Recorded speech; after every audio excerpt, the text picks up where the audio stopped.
దేవుని బిడ్డ, నువ్వు చేసిన చిన్న పొరపాటే నీ జీవితాన్ని విచారం చేత, కృంగుబాటు చేత క్షీణించేటట్టు చేస్తుంది. ఏంట చిన్న పొరపాటు? నీవు ప్రార్థన చేయకపోవట.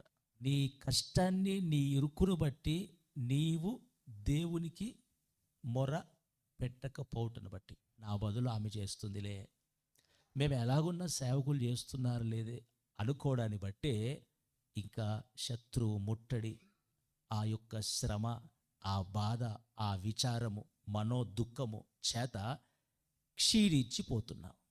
నీవు ఆయనకు మొర పెడితే నీ స్వరం ప్లేస్లో ఇంకా ఏ స్వరం కూడా ఆయనకు అంత ఇష్టము కాదు.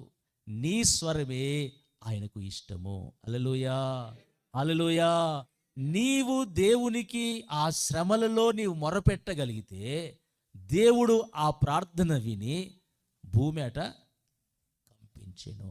దేవుడు ప్రార్థన వినేవాడు మాత్రమే కాదు, మనుషులు నీ మొర వింటారు, కానీ జవాబు ఎవరు ఇవ్వలేరు. నీ మొరకు జవాబు కూడా ఇవ్వగలిగిన వారు ఎవరంటే నేను ప్రకటిస్తున్న నజరేయుడైన యేసు క్రీస్తు ప్రభు. హల్లెలూయా.